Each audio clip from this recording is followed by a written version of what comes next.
Assalamualaikum warahmatullahi wabarakatuh. Nah, setelah minggu kemarin, kita sudah menyelesaikan pembacaan kita untuk bab 1 dengan judul pengetahuan dasar geografi.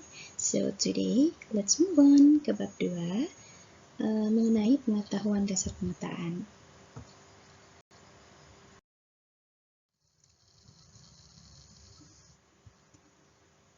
Kira-kira apa ya yang sedang mereka lakukan ini? Apa yang ada di pikiran kalian ketika melihat gambar tersebut? Lalu, apa sih hubungan kegiatan ini dengan proses pemetaan?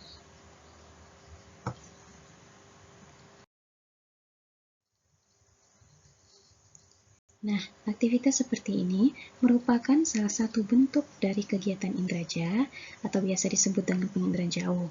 Saat kita melakukan pemotretan seperti kegiatan di atas, maka produk yang dihasilkan dapat berupa foto wilayah yang dilakukan jauh dari lokasi posisi si pemotret, tentu saja tanpa kontak langsung dengan wilayah atau objek tersebut. Foto yang dihasilkan ini dapat menjadi sumber informasi keruangan yang paling sederhana dalam proses pembuatan peta. Jadi, hari ini ada beberapa tujuan pembelajaran yang harus kita capai. Yang pertama, apa itu pengertian peta? Yang kedua, manfaat dari peta. Kemudian ada fungsi peta. Dan yang terakhir, ada jenis dan penggunaan peta. Masuk ke subbab pertama kita mengenai pengertian peta.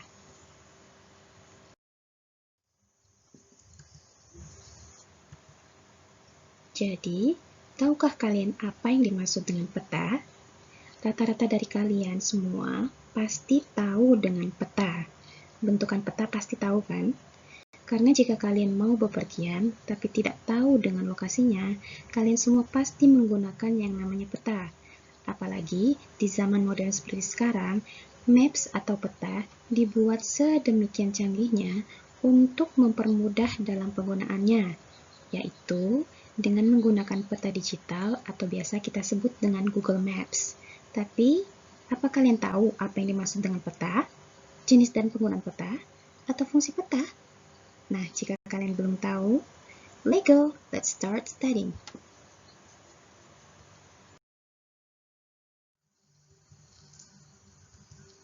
Peta ini diibaratkan sebagai salah satu alat bantu geograf dalam mengkaji fenomena yang terjadi di bumi.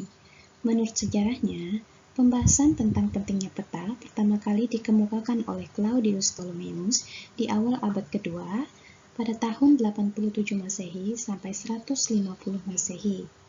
Istilah peta berasal dari bahasa Yunani yaitu mapa yang artinya taplak atau kain penutup meja. Ilmu yang mempelajari pembuatan peta disebut sebagai kartografi. Nah, suatu peta merupakan bentuk representasi atau gambaran dua dimensi dari suatu ruang tiga dimensi pada wilayah sesungguhnya. Kumpulan dari beberapa peta ini disebut sebagai atlas.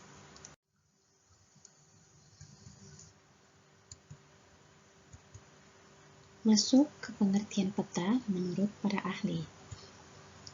Yang pertama ada menurut Erwin Rice. Peta adalah gambaran konvensional permukaan bumi yang diperkecil dengan berbagai kenampakan dan ditambah tulisan-tulisan sebagai tanda pengenal. Yang kedua ada menurut Aryono Prihandito. Peta adalah gambaran permukaan bumi dengan skala tertentu, digambar pada bidang datar melalui sistem proyeksi tertentu. Kemudian ada menurut Badan Koordinasi Survei dan Pemetaan Nasional, peta adalah wahana bagi penyimpanan dan penyajian data kondisi lingkungan, merupakan sumber informasi bagi para perencana dan pengambil keputusan pada tahap tingkat pembangunan. Kemudian yang terakhir ada menurut ICA, International Cartographic Association.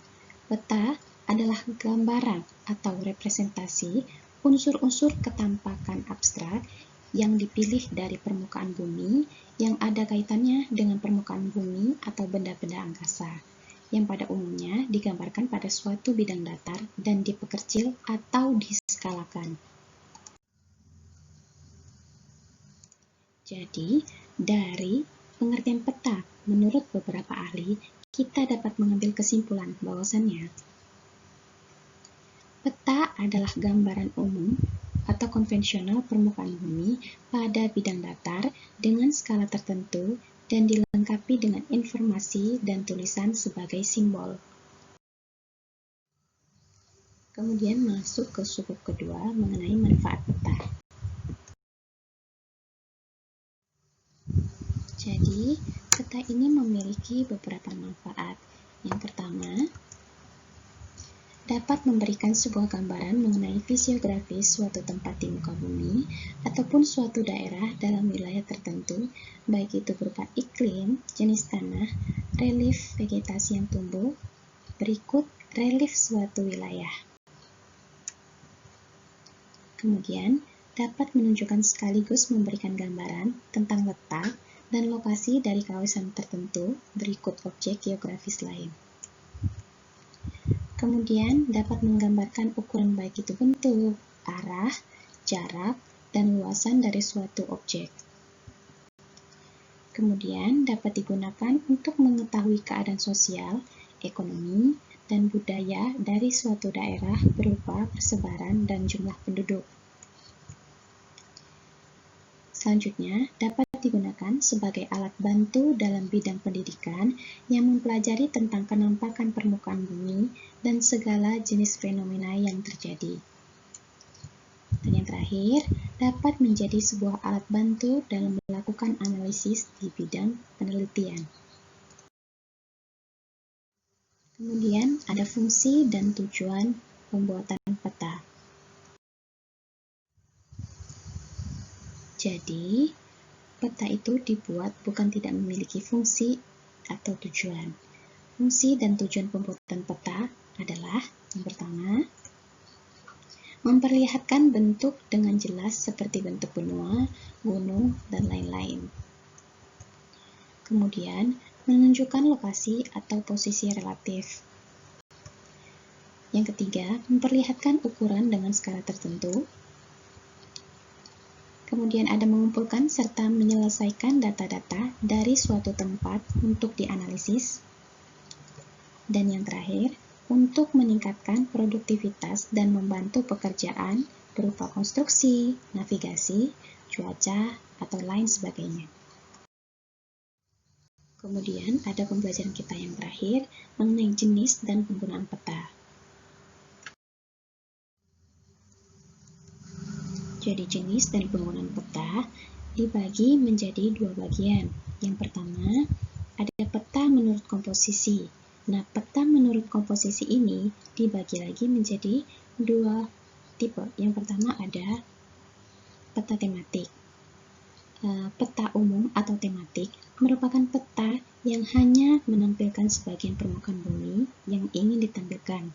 Maka dari itulah peta ini disebut dengan peta khusus atau peta tematik.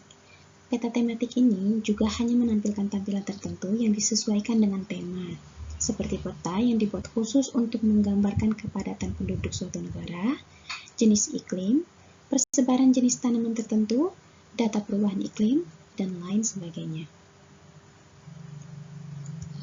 Kemudian ada peta rupa bumi.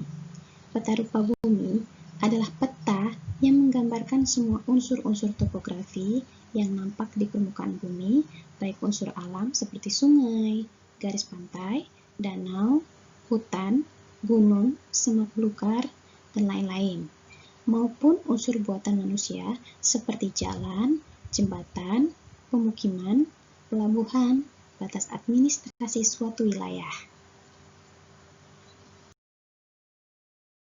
Jenis dan penggunaan peta yang terakhir ada peta menurut skala. Nah, peta menurut skala dibagi lagi menjadi peta kadaster atau peta teknik. Peta ini mempunyai skala dari 1:100 hingga 1:5000 yang banyak sekali dipakai oleh beberapa instansi pemerintahan seperti Kementerian Dalam Negeri ataupun Kementerian Agraria dan Tata Ruang atau Badan Pertahanan Nasional.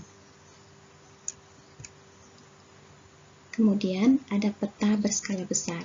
Peta yang satu ini berskala 1:5000 sampai dengan skala 1:250.000 yang digunakan untuk memberikan gambaran tentang daerah yang sempit layaknya sebuah peta kecamatan.